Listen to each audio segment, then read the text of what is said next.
Здравствуйте, мои хорошие. Это канал «После смерти сына. Дневник мамы». Я Екатерина Варади, его создатель и ведущая. Сегодня я прожила 109-й день после ухода от нас нашего младшего сына Ивана.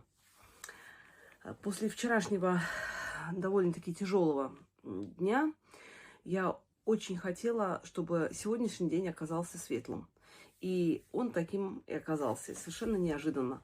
Потому что после того, как Ванин друг вчера написал мне про свой сон, между нами завязался такой довольно длинный разговор про Ваню, про то, что чувствовал его друг после ухода Вани. И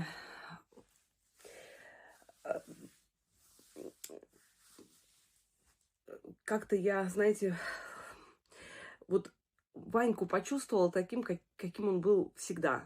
Веселым, хулиганистым немножко, таким лукавым и разговаривающим без остановки. И потом в этот день еще каким-то образом умудрился влезть и маленький Бигль, которого купил мой старший сын, и мои мысли про чувство вины, и чтение ваших комментариев, и мои раздумья про собственную речь и про то, что я могу вам дать. И, в общем, как-то это все сплелось вот так вот, да.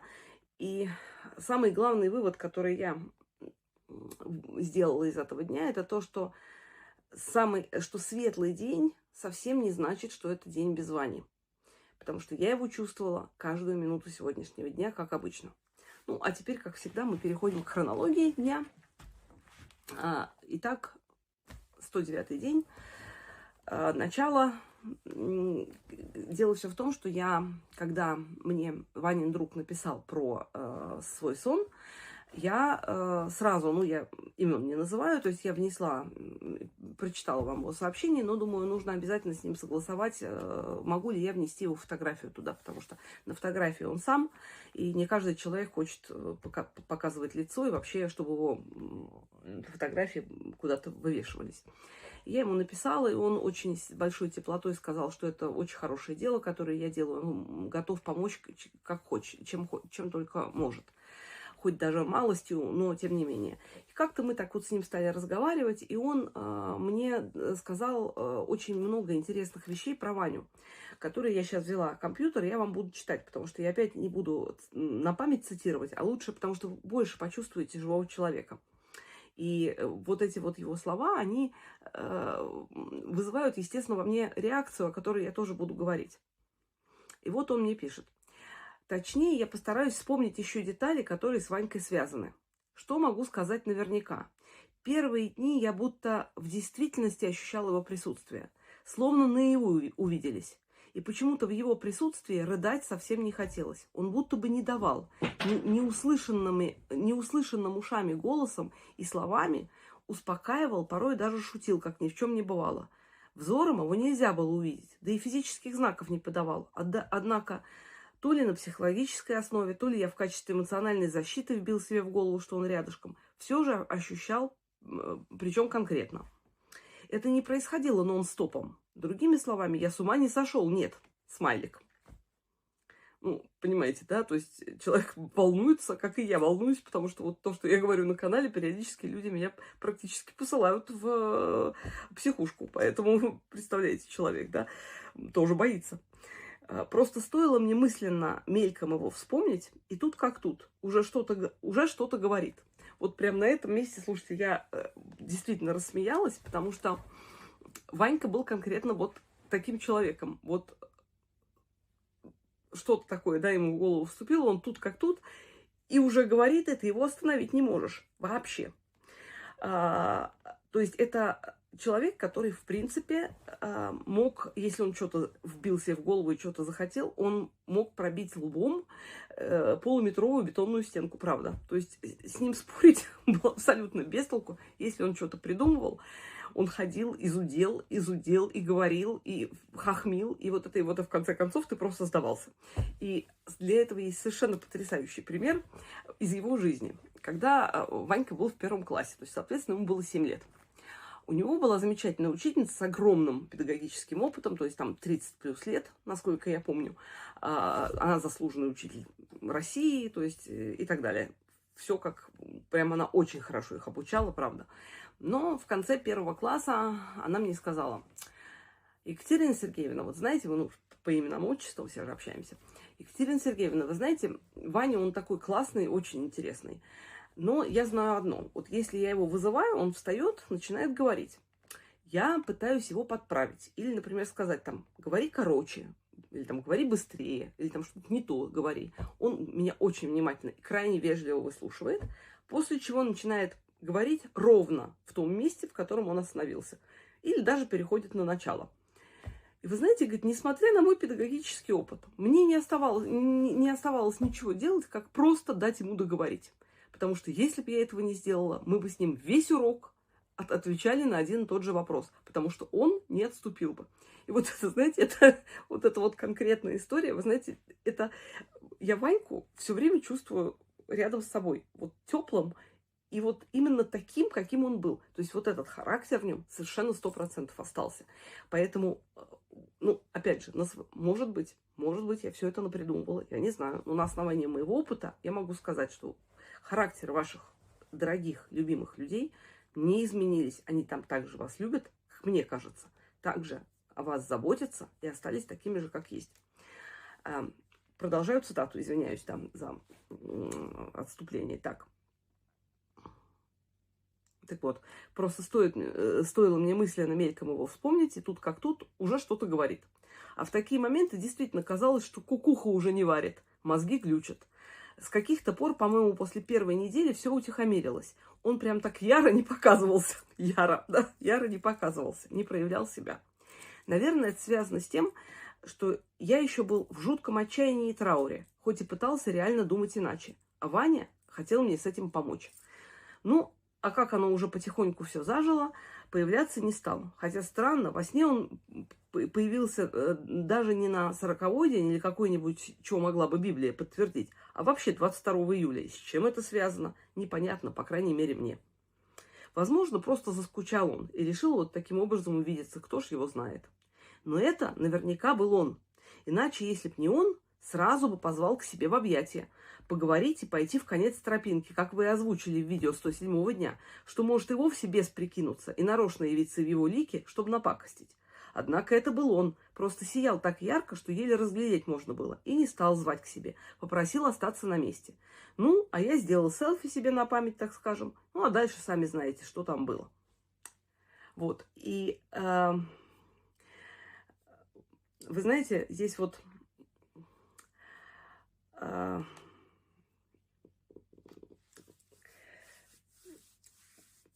обратите внимание, да, и он тоже еще тоже остановился конкретно на том же моменте, на котором останавливалась я. То есть, что он не стал друга звать, он сказал: оставайся, тебе еще рано. И видите, как он здорово все расписал, что типа был бы бес, меня с собой позвал. Выводов я не делаю, делайте сами. Ну, понятно, что здесь человек из церковной школы, то есть вы можете сказать, вы все там ку-ку. Вот, то есть человек, понятно, обучался у нас, так сказать, у Николая II. Вот, то есть обучался и, соответственно, понимает, что есть мысли, которые от Бога, есть мысли, которые не от Бога, есть видения, которые от Бога, есть видения, которые не от Бога. И вот он совершенно четко провел вот этот анализ, хотя, честно вам сказать, я вообще с ним не сговаривалась по этому поводу. И вот, знаете, я здесь по поводу чего задумывалась, что мы насколько по-разному мы все проживаем горе, да. Совершенно по-разному проживаю я, муж. Нас утешают разные вещи. Разные, вот я читаю, он смотрит видео, он смотрит какие-то научно-популярные вещи. Саша, опять же, по-другому переживает. Совершенно по-другому бабушка с дедушкой. Вот друзья его. Тоже все абсолютно по-разному. Все, кто близко его знали. И получается, что, знаете как, человек, которого мы все разные, с разными реакциями, но человек, которого мы потеряли, он каким-то образом объединяет нас. И мне кажется, знаете, вот это в том числе сила нашего канала, потому что мы с вами объединены, как бы мы объединены даже не горем. потому что горе – это негатив. Мы объединены сочувствием друг к другу и желанием друг другу помочь. Вот мне кажется, именно в этом наша самая главная сила. И, кстати, вот обратите внимание, да, опять друг Вани говорит о тепле. И тепло – это то ощущение, которое я ношу с собой буквально с первого дня после ухода Ваньки. То есть вот помните, я вам рассказывала, первые 3 дня – это свет и тепло. Вот конкретное тепло человеческое, такое очень теплое. И вот, опять же, не делаю выводов, вы сами делаете выводы про себя. Естественно, знаете, вот это все настолько сегодня светлые были ощущения, удивительно, что как бы вроде бы кажется, да, что горя нет, но на самом деле, естественно, никуда это не делось. И, естественно, вчерашнее чувство вины, оно тоже никуда не делось. Особенно с учетом того, что я же там читаю комментарии, да, смотрю. И вот все время эта мысль такая мерзкая, вот это приходит, знаете, когда начинаешь опять прокручивать то, что было, и думаешь, а вот прям вот оно вот тут можно это все было бы развернуть обратно, и мог бы он выжить. Но потом буквально вот я думаю, что если есть мысль, которая меня вводит в состояние депрессии, горя, то зачем мне ее принимать? Я, как вчера, сознательно приняла это решение, ее не принимать, а идти в направлении того Вани, который является теплым летним огнем, пламенем, которое не обжигает. Вот так и сегодня я это решение каждый раз себе принимала, как только эта мысль мне приходила. Но опять же, если говорить в православной парадигме, да, то те мысли, которые нам посылает Бог, они всегда полны света, тепла, любви, радости. А те, что от лукавого, нас ведут в том направлении, которое плохое, да, которое нас заставляет, вот жгучее вот это чувство в себе пробуждает. И опять же, то, что я сегодня как бы прожила светлый день, это не значит, что я не думала о Ваньке. То есть на протяжении каждой минуты, все время он был у нас. Мы с мужем о нем разговаривали. Я о нем думала. Я думала о канале. Я разговаривала о нем с родителями. Я разговаривала о нем с... То есть, понимаете, да? Свет с одной стороны, горе вроде присутствует, но это все каким-то образом совмещается. И я себя за это не ругаю, ребята. Потому что я считаю, что Ванька был бы рад. И тут я вас совершенно бессовестным образом, вот просто нахально пользуясь своими полномочиями сидящего здесь человека и ведущего видео, я вас вообще переведу в другую плоскость. Просто давайте сейчас на несколько минут уйдем от темы потери и перейдем к Чарли, к щенку Бигля, которого завели мой сын старший Саша и его жена Настя. Для тех, кто еще меня не смотрел, смотрит первый раз, они его завели меньше недели назад, в возрасте 7 недель. Привезли из питомника. Ну, соответственно, сейчас ему 7,5 недель. И это совершенно очаровательная собака. То есть это вот абсолютно плюшевая игрушка, только живая. И так, у меня бабочка летает, как интересно. И он сначала был такой тихий, ну, потому что, понятное дело, 7 недель от мамы с папой забрали. Потом освоился и стал носиться по квартире. Очень забавно. Лапы разъезжаются, значит, на кафеле, где кафель, носится по квартире и нападает из-за угла, хватает за носки и их кусает. А зубки у него, надо сказать, очень острые. То есть он меня тут прикусил за палец, надо сказать, мало не показалось. Особенно любят белые женские носки. И ворует тапочки. Здравствуйте. Здравствуйте. Да. Кусаться нельзя. Ай! Чарли нельзя. Мать,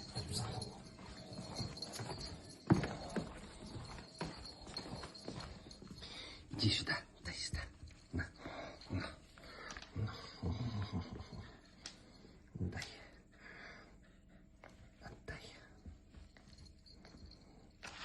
Отдай тягучка.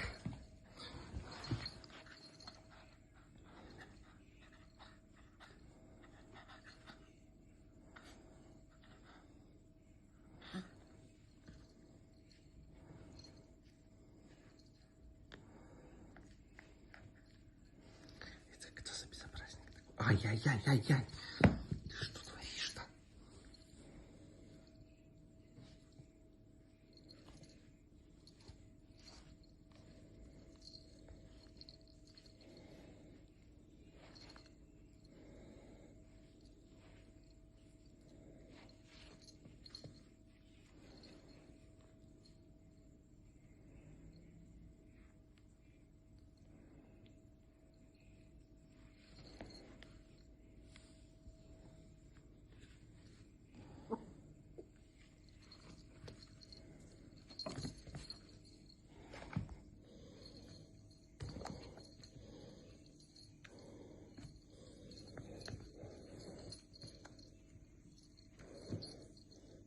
Что такое?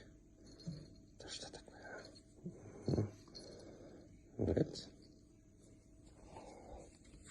Так вот эти сделать, это больше будет.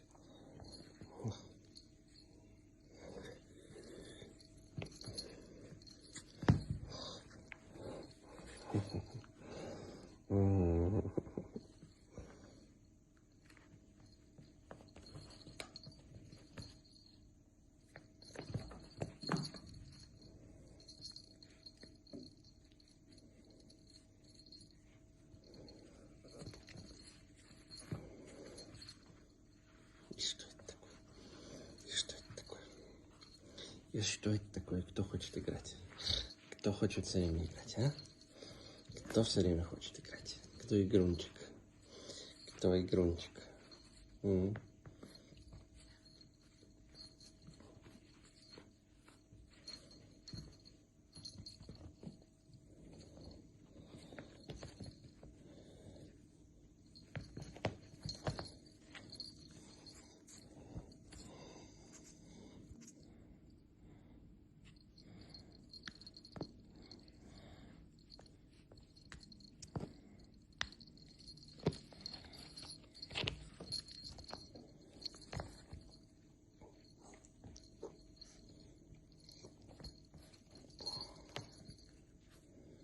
А также попытался стащить Сашкину спортивную сумку. Ну, понимаете, Саша у нас большой товарищ, соответственно, у него обувь большого размера, там, спортивная, все, там, брюки, там, и так далее. Понятное дело, вот эта мелочь пузатая. Она сумку утащить не смогла, но влезть он туда влез, вылез, и потом, значит, и в нее вцепился и тягал ее к себе. Вот. Но потом, значит, устал и заснул. Ворует тапочки. На слово нельзя особо не реагирует, в общем, хулиганит как может. Но самое смешное, ребята, даже не это. Самое смешное, и это я вам сейчас расскажу, а потом я вам специально замолчу, чтобы можно было вставить видео, прям со звуком. Самое смешное не это. Самое смешное то, что когда его принесли, мы тут же пришли же его посмотрели, и мне один раз сказала одна женщина, которая занимается собаками, то есть она конкретно там передержка у нее, и, по-моему, она разведением занимается, ее учили, соответственно, этому.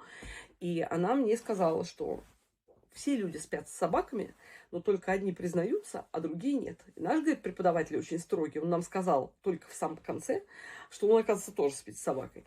И, соответственно, я спрашиваю: слушайте, а где у вас Чарли будет спать? Они говорят: на коврике. Как же? Я говорю: что, даже не у вас в комнате? Нет. Вот у нас на кухне место для него. Собака не должна спать на кровати. Ну, я так про себя думаю: посмотрим. Очень хотелось заключить с кем-то пари, причем такую на крупную сумму. Но, к сожалению, желающих не нашлось, потому что со мной пари не заключают эти поросята. Ну, я, значит, промолчала, я не стала, так сказать, свое мнение свекрови высказывать, просто промолчала. И тут так между делом они мне рассказывают, что вот Чарли пытался влезть на диван. Мы ему положили подушку, чтобы ему легче было. Он лег и на подушке заснул. Я думаю, так, первые шаги уже сделаны. То есть диван-то уже осваивается. Ну, потом я не стала спрашивать. Сегодня разговариваю, значит, выясняю, что, оказывается, на диван он тоже... То есть, говорит, наверх ему трудно, но с дивана он спрыгивает спокойно, сказал мне сын. Из чего я поняла, что диван уже тоже освоен. Но потом, сегодня, мне было прислано видео, на котором, что вы думаете? Мой сын, его жена лежат на кровати, на подушках, а между ними на подушке лежит, кто вы думали? Чарли. Сейчас как откусит.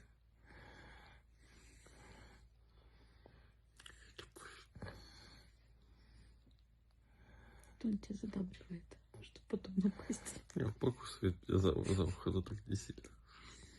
Тупая сладкая. Шлятость-то. Ты счастлив, что мы пришли домой-то?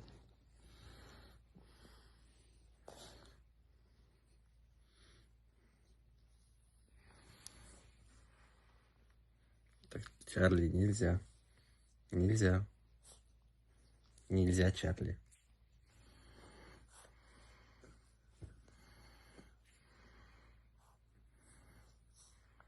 Двигаюсь, а он придвигается. Теперь лежит у меня на руке.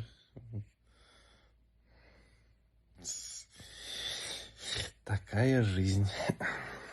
А там у нее как бы собаки разговаривают друг с другом. Говорят, вот биглям-то хорошо. Они глазки сведут, морду, говорит, умильную сделают, и все, хозяева все для них готовы сделать. И вторая собака спрашивает, слушай, а почему у них так получается? Ты это, говорит, такая природная, у них просто природный дар такой.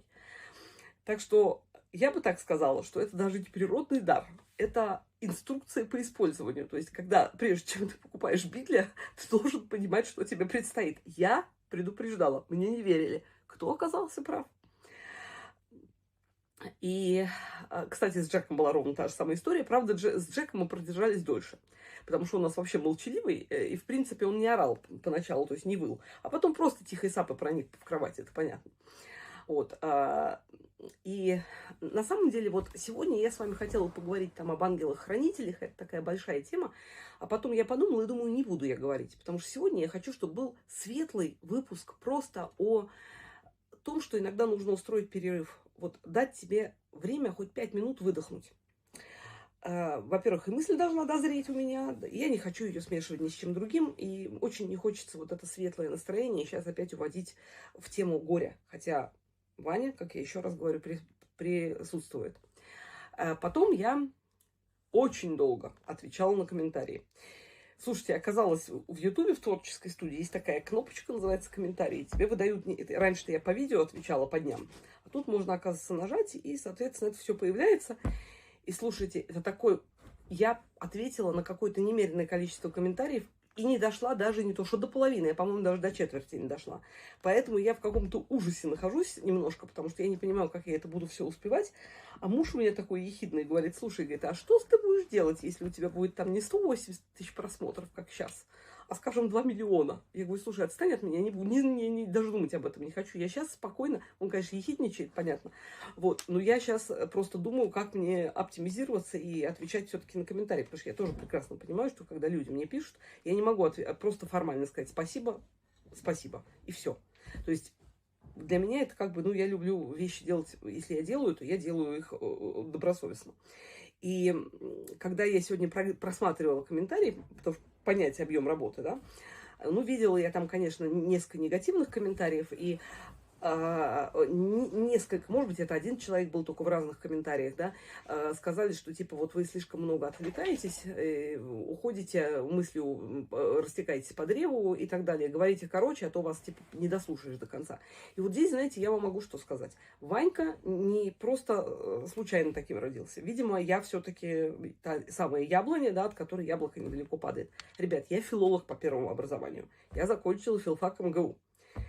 Филологи – это люди, которые не славятся молчаливостью. То есть я, к сожалению, не могу говорить коротко. То есть вот все человеческое общество, вся жизнь потерпели сокрушающее поражение в споре со мной. Я не могу. То есть я, понимаете как, вот ты начинаешь говорить, у тебя возникает какая-то мысль связанная, да, вот ты просто как будто бы идешь по дороге, и у тебя идут ответвления, и на них обязательно заглянуть. У меня же и собака такая же. Вот ему обязательно надо все проверить. И я не могу просто. И дело все в том, что я в данном случае подумала, потому что можно, конечно, делать конспект, вырезать коротко, все говорить, но дело все в том, что дневник – это живой разговорный жанр. Вот мы сегодня с другом Ваньки переписывались, И он писал так, как вот он говорит. И я буквально все время его представляла. Если бы он оттуда вывел все вот эти какие-то разговорные фразы, да, кукуха поехала там или еще что-то, то это был бы, да, красивый литературный текст, но это было уже не то бы. Это было уже впечатление не о нем, а как о каком-то, знаете, таком сухом тексте, да, который передает какую-то мысль, но передает значительно меньше чувства и смыслов, чем оно передавало бы. И, кстати, есть такой пример, да, что есть, знаете, что есть писатель такой, Алексей Константинович Толстой, который разговаривал на идеально правильном литературном русском языке. И современники его говорили, что более скучного собеседника было просто невозможно себе представить.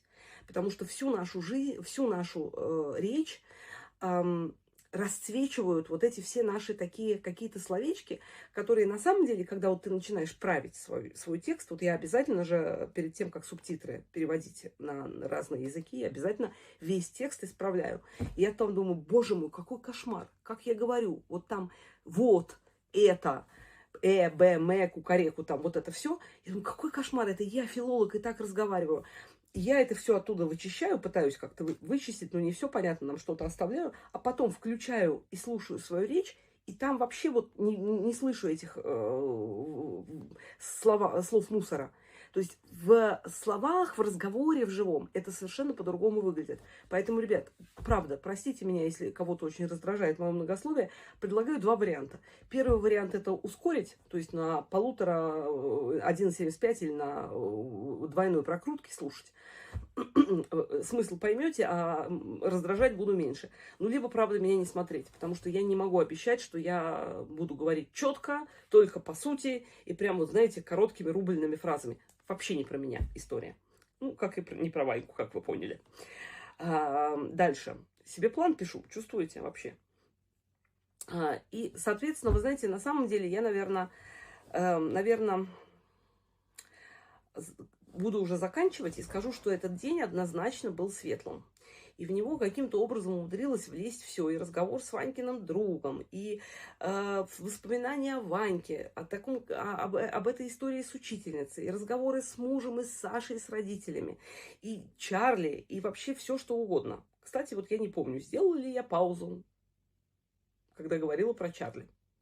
В общем, если вы увидите, что видео обрезано, значит, я паузу не сделала и просто нахально вклинила туда Чарли. Вот. И при всем при этом Ванька был все время со мной. Как со мной я сейчас чувствую его. Вот мне кто-то в комментарии написал, вы все время тревожите память вашего сына, хватит о нем говорить, он на вас злится, поэтому вам и не снится. Вот я вот честно вам сказать, в корне, во-первых, с этим не согласна, во-вторых, я и не хочу, чтобы он мне снился. Спасибо большое.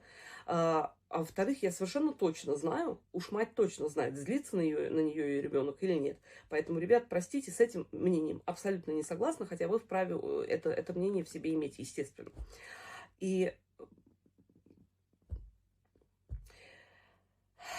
как бы завершающий такой вывод, это то, что если раньше мне казалось, что если я не горю, я от Вани отдаляюсь, то сейчас у меня такое ощущение, что я чуть ли не приближаюсь к нему, когда, то есть как будто бы ему нравится то, что я со мной свет.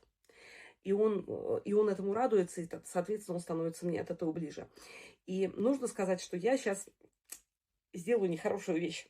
Я проспойлерю одну вещь, одно интервью, которое я собираюсь сделать, если Бог даст, которое ответит на очень, как мне кажется, ответит на очень многие вопросы. И опять же, как мне кажется, должно дать облегчение вам хотя бы в чем-то. Мне, по крайней мере, общение вот с этим человеком дало очень сильное облегчение и ответило на очень многие мои вопросы. Но не ожидайте очень быстро, потому что дело все в том, что интервью – это длинный текст, как правило, всегда, ну, не можешь с человеком 15 минут поговорить про очень важные вопросы, поэтому либо я там буду его резать на 2 видео, например, либо я устрою это одно длинное видео, но в любом случае мне текст нужно будет править, поэтому займет это какое-то время точно совершенно.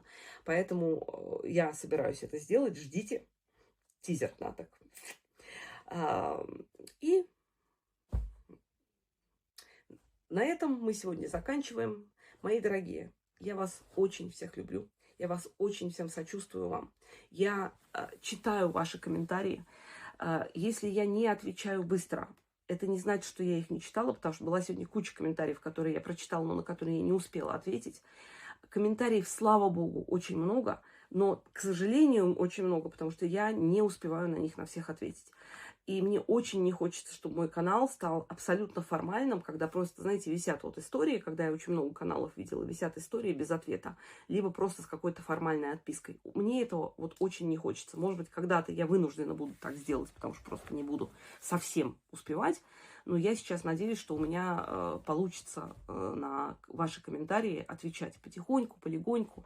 Но знайте, что я вас читаю, я о вас молюсь, обо всех, причем о вас лично, то есть и о ваших детях. Я помню тех, кто просил меня помолиться поименно, но я также Господу Богу говорю, что я прошу о всех наших, чтобы нашим всем стало легче. Господь Бог меня понимает, потому что то, что в голове у человека, то Господь видит. Но я, естественно, комментирую, да, что вот наших каналов, да. И я также Ваньку попросила, потому что меня же Владыка благословил к нему обращаться за помощью.